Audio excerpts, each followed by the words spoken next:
श्री स्वामी समर्थ. जय जय स्वामी समर्थ. स्वामी महाराजांच्या कृपेने तुमच्या सर्व चांगल्या इच्छा मनोकामना पूर्ण व्हाव्यात हीच स्वामीचरणी प्रार्थना करते आणि आजच्या या नवीन व्हिडिओला सुरुवात करते. उद्या आहे अमावस्या. या अमावस्या तिथीला जर आपण काही उपाय केले, काही सेवा केल्या तर त्या खूप म्हणजे खूप प्रभावी ठरतात. तर कार्तिक अमावस्येला नदीत किंवा गंगा किनारी जाऊन स्नान केल्याने मनुष्याला फलप्राप्ती होत असते. पितरांचे तर्पण देखील याच दिवशी केले जाते. पितरांचे पिंडदान केल्याने त्यांच्या आत्म्याला शांती मिळते आणि धार्मिक मान्यतेनुसार अमावस्येच्या दिवशी पूर्वज मृत्यू लोकातून पृथ्वी तलावर येतात. त्यामुळे पितरांसाठी तर्पण, पिंडदान आणि श्राद्ध इत्यादी केले जाते. यामुळे पितृदोष नाहीसा होऊन पितरांचा आशीर्वाद हा आपल्याला मिळत असतो. आता भरपूर वेळा आपल्या आयुष्यामध्ये अनेक अडचणी, अडथळे, संकटे असतात आणि ते काही केल्या संपायचं नावही घेत नाहीत. आता संकट येणार नाहीत असं तर होणार नाही, मात्र संकटांचा प्रभाव मात्र नक्कीच कमी करू शकतो. तसेच एखादी व्यक्ती अशी असते की तिने कोणतेही काम हाती घेतलं तर तिला पार करू शकत नाही किंवा ते काम पार पडण्यासाठी तिला अनेक संकटाचा सामना करावा लागतो. तेव्हा ते काम कुठेतरी पार पडतं. आपण म्हणतो की एखाद्या व्यक्तीला 7.5 लागली आहे किंवा हिच्याने कोणतेही काम होत नाही असे देखील आपण म्हणत असतो. तर त्या व्यक्तीला नजरबाधा झालेली असते किंवा त्या घरामध्ये पितृदोष देखील असतो. आपल्या घरामध्ये जर पितृदोष असेल तर आपल्या घरामध्ये आर्थिक टंचाई देखील जाणवत असते व आपल्याला अनेक समस्यांना सामोरे जावे लागते. भरपूर वेळा आपण एखादं घर बघतो की त्या घरामध्ये कायम पैसा हा राहत असतो, तिथे पैसा टिकून देखील राहतो आणि मुलांची पाहिजे तशी प्रगतीही होत असते. तर त्या घरामध्ये पितरांची सेवा केली जाते. त्यासोबतच कुलदेवीची सेवा ही देखील केली जाते. आपल्याला देखील या दिवशी आपल्या पितरांची सेवा करायची आहे, आपल्या कुलदेवीची सेवा करायची आहे. तर अमावस्येच्या दिवशी कोणते उपाय करावे, कोणत्या सेवा कराव्या हे जाणून घेण्यापूर्वी तुम्ही चॅनलवरती नवीन असाल तर चॅनलला लाईक करा, सबस्क्राईब करा आणि कमेंटमध्ये श्री स्वामी समर्थ किंवा ओम पितृदेवताय नमः लिहायला विसरू नका. घरात रोजच्या वापरात असलेल्या वस्तूंना ज्योतिषशास्त्रात विशेष महत्त्व आहे. खास करून स्वयंपाकघरात वापरल्या जाणाऱ्या वस्तूंना ग्रहांशी जोडलं जातं. आता मसाल्यांचं उदाहरण घ्या. प्रत्येक मसाल्याचा संबंध एखाद्या ग्रहाशी असतो. याचप्रमाणे आज आपण माहिती घेत आहोत ते म्हणजे काळे तीळ. तिळाच्या तेलाचा वापर घरात अनेक प्रकारे केला जातो. पूजेत, खाण्यापिण्यात सुद्धा त्याचा वापर हा केला जातो. तर आपल्याला या तिळाचाच उपाय या अमावस्येच्या दिवशी करायचा आहे. आता अमावस्येच्या दिवशी आपण सकाळी लवकर उठायचे. अगदी तुम्ही ब्रह्ममुहूर्तावरती उठलात तरी पण चालेल. या दिवशी आपण आपल्या घरामधील जाळी जळमटही काढायची आहेत. यामुळे आपल्या घरामधील जी काही नकारात्मकता आहे ती घराबाहेर जाईल.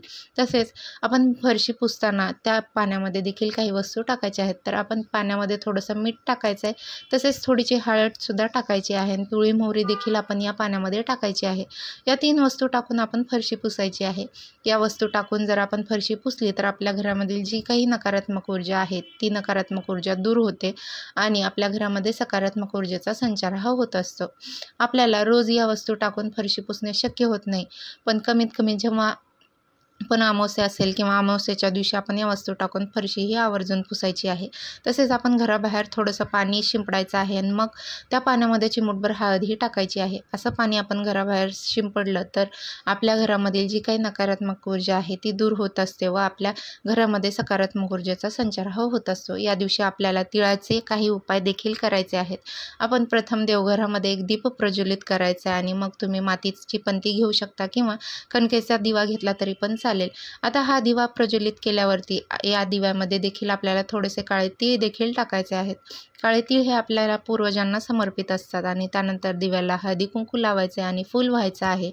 आता आपल्याला एक उपाय करायचा आहे. तर आपल्याला काळ्या रंगाचं कापड घ्यायचं आहे आणि आता हे काळ्या रंगाचं कापड घेतल्यानंतर आपण त्यामध्ये थोडेसे काळे तीळ देखील टाकायचे आहेत.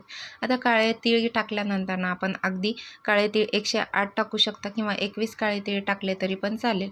आपल्याला ओम नमो भगवते वासुदेवाय, ओम नमो भगवते वासुदेवाय या मंत्राचा 108 वेळा जप करायचा आहे आणि आपल्या घरामध्ये जी काही नजरबाधा झाली असेल किंवा घरामध्ये जी काही इडापिडा मागे लागली असेल, जी काही संकटे असतील किंवा जी काही तुम्हाला आर्थिक टंचाई जाणवत असेल तर त्याबद्दल आपण भगवान विष्णू व माता लक्ष्मीला सांगायचं आहे.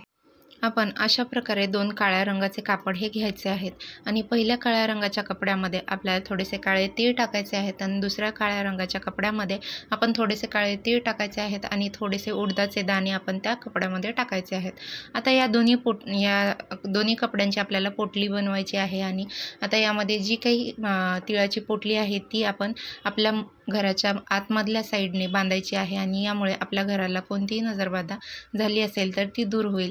तुम्ही चौकटीच्या आतल्या बाजूने बांधायची आहे आणि आपल्या इथे कोणी ना कोणी येत असतं, शेजारी असो किंवा नातेवाईक असो, प्रत्येकालाच आपल्याबद्दल चांगले वाटत असते असे नाही. मग त्यांच्यामध्ये असणारी नकारात्मक ऊर्जा ही आपल्यावरती, आपल्या मुलांवरती प्रभावही करत असते. एखादी व्यक्ती आपल्या घरामध्ये येऊन गेली की आपण लगेचच आजारी पडतो किंवा आपल्यावरती संकटेही येत असतात. कारण की काही व्यक्तींच्या नजरेची सुद्धा बाधा आपल्याला होत असते. तर ही जी काही नजरबाधा आहे किंवा आपल्या घरावरती येणारी जी काही संकटे आहेत, ती संकटे दूर होण्यासाठी ही पोटली आपण आपल्या मुख्य दरवाजाच्या आतल्या बाजूने बांधायची आहे. ही पोटली आपण अमावस्येच्या दिवशी बांधायची आहे. मग अगदी तुम्ही शनिवारी जरी बांधली तरी पण चालेल किंवा रविवारी बांधली तरी पण चालेल. अमावस्या तिथी ही शनिवारी 10 वाजून सुरू होत आहे आणि तर दुसऱ्या दिवशी रविवारी 11ला संपत आहे. मग दोन्ही दिवसांपैकी तुम्हाला जेव्हा वेळ मिळेल तेव्हा तुम्ही ही अशी पोटली बनवू शकता. आता ही तिळाची पोटली आपल्याला मुख्य दरवाजावरती लावायची आहे आणि आता ही पोटली आपण 2-3 दिवस राहून द्यायची आहे आणि त्यानंतर ही पोटली तुम्ही वाहत्या पाण्यामध्ये प्रवाहित करू शकता.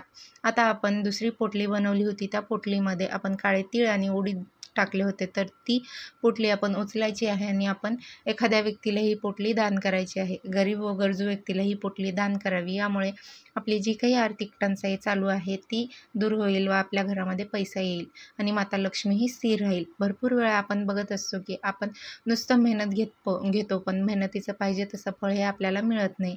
आपलं देखील मन नाराज होत असतं आणि प्रत्येकालाच पैसा हा हवाच असतो.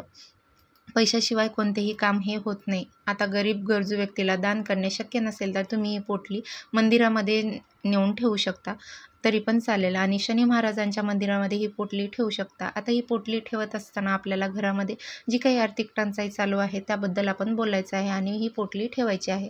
जर तुमच्या कुंडलीमध्ये शनी दोष असेल किंवा शनीची 7.5 असेल किंवा अगदी 7.5 नसेल तरी पण आपण या दिवशीही काही उपाय करायचे आहेत. तर आता या अमावस्येच्या दिवशी आपण शनिवारच्या दिवशी थोडेसे काळे तीळ घ्यायचे आहेत आणि हे काळे तीळ आपल्याला वाहत्या पाण्यामध्ये प्रवाहित करायचे आहेत. आता जिथे पण वाहते पाणी असेल तिथे आपण हे काळे तीळ प्रवाहित करू शकता.